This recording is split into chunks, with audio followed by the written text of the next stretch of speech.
Today we are going to have a discussion on how we can make our families stronger. I have 4 kids and 12 grandkids, and the kids are all grown up and they have moved on. They have their own kids now. They live in their own homes.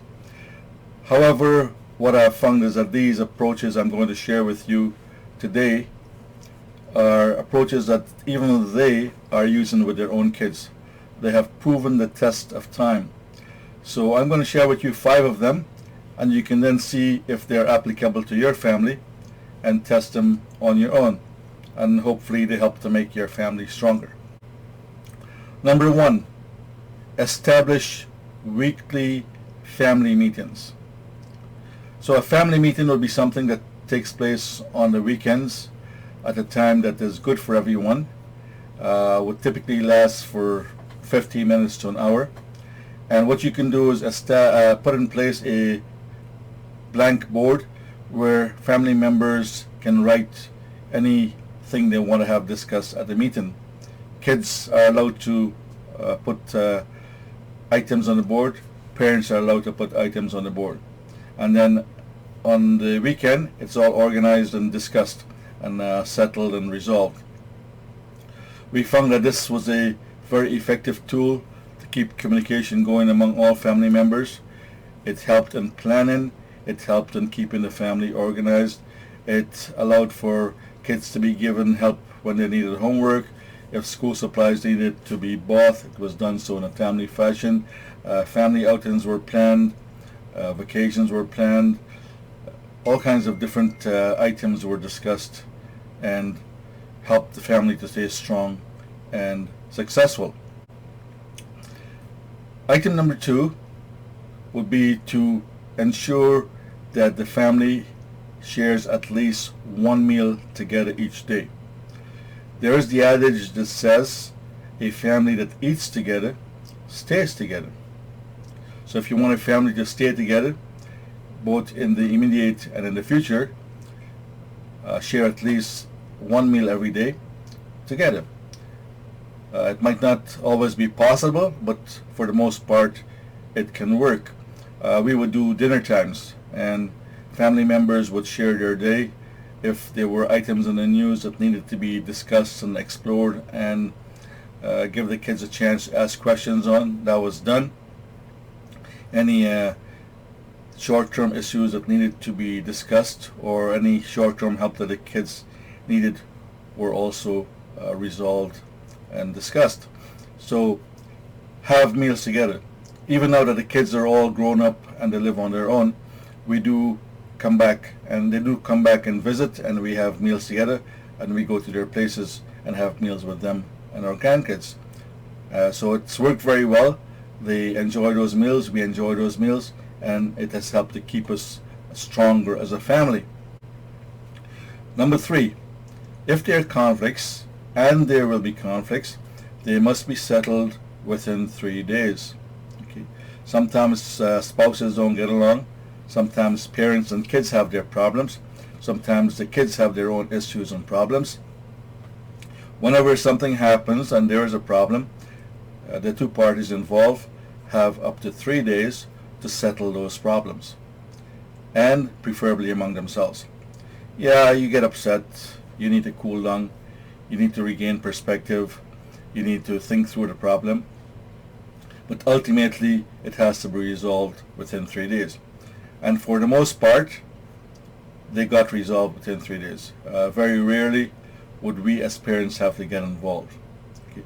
And that has proven to keep the family stronger, even as the family grew, with son-in-laws and daughter-in-laws and so on. Everybody were encouraged to follow the principles, even as an extended family, to resolve problems within 3 days. And when problems are being resolved, problems of the past are not allowed to be brought back up. Things that happened a year ago or 2 years ago are in the past, and they should not be brought into the current discussion or problem. Okay, so that we focus on the present, resolve the present, and move on. The mistake that many families make is that they keep dragging up things from the past over and over and over. And therefore they're always in conflict mode, there are always problems, and there's no resolution. And the family keeps getting weaker, weaker, and weaker, and eventually it gets destroyed. Okay? Try to avoid that cycle and try to get problems resolved in a timely fashion.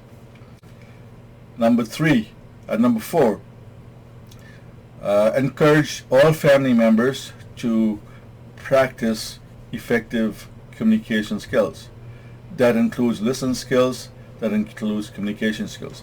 So whether it's in a family meeting, whether it's at a meal time, whether it's resolving conflicts between each other, family members should eventually grow into using proper communication techniques and proper listening techniques. Okay. So effective listening and effective communication.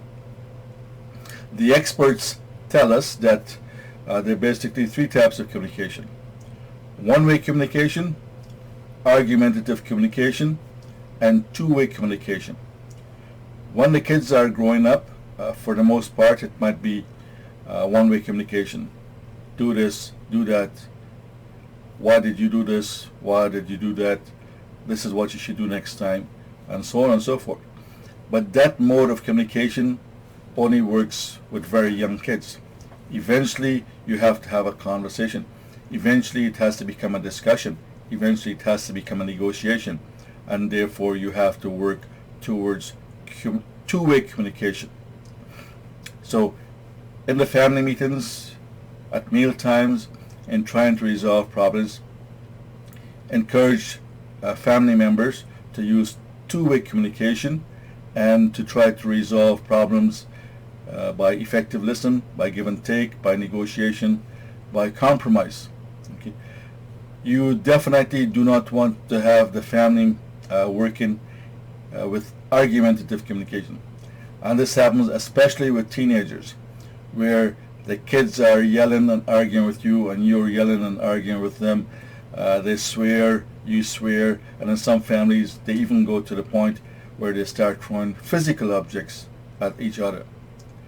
A family that is constantly arguing will destroy itself from the inside. So you want to stay away from argumentative communication and establish strong and healthy two-way communication among the kids and between the parents and the children. Lastly, you want to have everyone in the family treat the home as heaven on earth, as a special place for the family. And therefore, when they come through the front door, they leave any baggage they have behind. They come to the home with a nice disposition. They're very cooperative, they're patient, they're friendly, they're happy, they're encouraging, they're sharing the affairs and the chores of the home, and so on and so forth.